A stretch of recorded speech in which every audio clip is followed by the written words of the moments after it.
Inside Story. I'm Billy Hollowell, and I'm joined today by John Brown, who recently took a trip down to First Baptist Dallas. And what happened at First Baptist, really shocked the country. This horrific fire at a very historical site.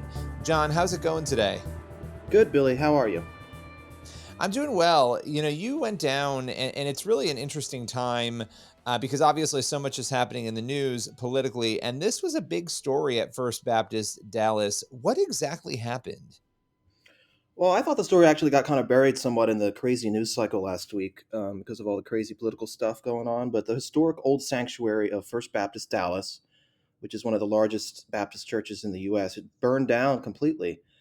There's just one like retaining wall left, and the steeple is still there, but it's all charred with black smoke, and the smoke totally engulfed a part of the skyline downtown. And the local fire department is still investigating the cause of the fire, and the feds have also gotten involved. So you have the ATF and the FBI on it as well, but they still haven't announced a reason for why the fire happened.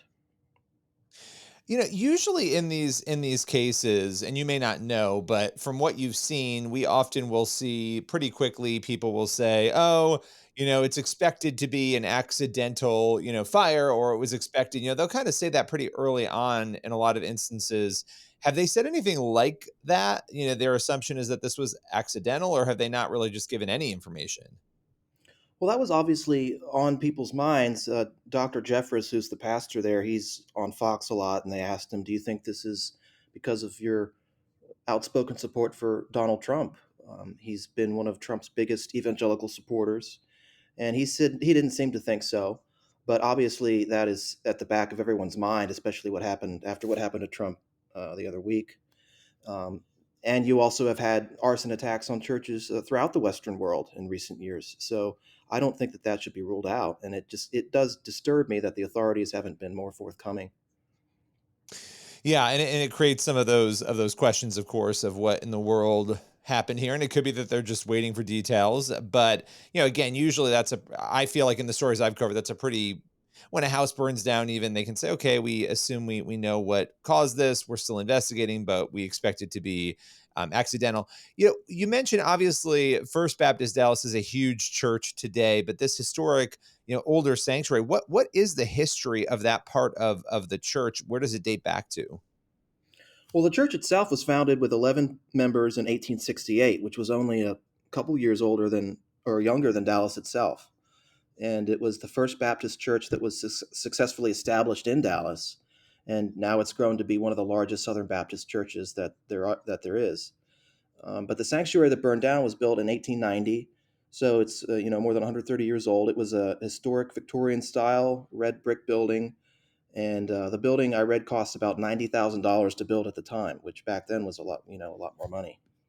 But before Friday's fire, it was the only downtown Dallas church that was still on its original site, and it's had some prominent members over the years, including Billy Graham. He was a member there for several years, even though he didn't actually live in Dallas.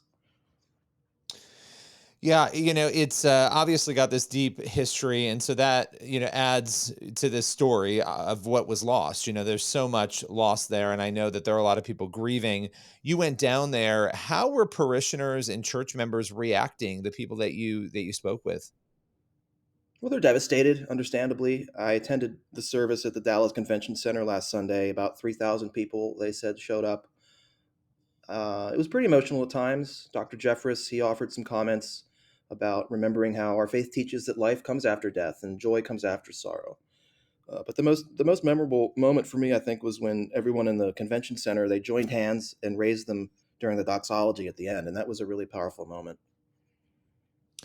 Yeah, I think coming together in a moment like this, and I think, that is what has happened in this instance, seeing church leaders and others speak out.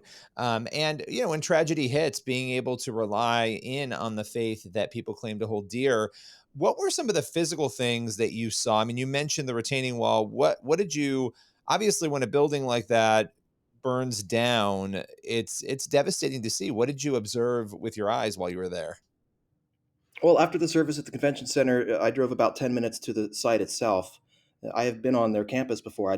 Sadly, had never gone into that part of the church, but the weather, it was pretty miserable out. The whole scene was pretty sad. But I saw some other church members who also went to go look at the church after the service, and I got to speak with a couple of them, and they were sad, but they also were hopeful, which was very interesting to see. Yeah, what were some of the things they specifically said about that hope? Because I do want to hone in on this because a lot of times things like this happen in our lives, and it's so easy to be downtrodden, depressed, knocked down, and not seeing through the fog of that. But it sounds like the people you talked to, they did see through the fog of that. Yeah, I was surprised, honestly, how many every person I spoke to believed that God was going to somehow use this fire for good. And I specifically asked people, um, I asked them to see it. If how would they see it through the lens of potentially spiritual warfare? And most of them definitely saw it as at least a satanic attack meant to discourage them. But even though they're sad, they're still thankful that nobody was hurt. That could have been a lot worse because there were thousands of kids there at VBS just a few hours before. So they're thankful that it was not as bad as it could have been. And they also realize that God's church is made up of people. It's not just a building. Yeah, well, and I think that's the key here. I think it would have been devastating if the church were 5 years or 20 years old. I think that devastation of knowing that it goes back to the 1800s and that deep history of knowing that generations before you of Christians were walking the halls of this church and sitting and listening to teachings. That there's something to that adds an extra layer. But to your point, a church is not the building. The building is the place where the church gathers. The church being the people who have embraced the Holy Spirit and who are together, in that location. So it is a good reminder, I think, for believers to remember what the church truly is. From a practical point of view and standpoint, I know it's still early. This just happened, but how does the church plan to move forward with that particular location and the structure itself? Well, Jeffers said they plan to rebuild the church in some way, though obviously it's not going to be exactly the same as it was. He said it's probably not going to be a replica, which is understandable. You can't really replace a building like that. Um, there were also a bunch of historical documents and artifacts in the basement. They had a museum. Those were all destroyed. Those can't be replaced, so that's really tragic. But the city at first said the whole remaining structure was going to have to be torn down because it has no integrity. But it just came out earlier this week that the city is going to let them at least try to preserve the remaining wall and the steeple. So I hope they can do that. And thankfully, they built another worship facility in 2013 for about 130 million, and that was not destroyed. It did have some smoke damage, I read. So they'll be able to meet there again soon, but I'm not entirely sure when that's going to be. They haven't announced whether they're going to be there this week or at the convention center again, but we'll see. Well, I appreciate you looking into this. We'll check back with you as we learn more details. The cause of the fire, of course, being a big question for people who are monitoring this story. John, as always, appreciate you taking the time today. Absolutely, Billy. Thank you. Everyone else, make sure you tune in next week for another episode of The Inside Story. You can head over to the Christian Post in the meantime to read this story and many others. Keep up on all your news there at ChristianPost.com. We will see you back here on the show again next week.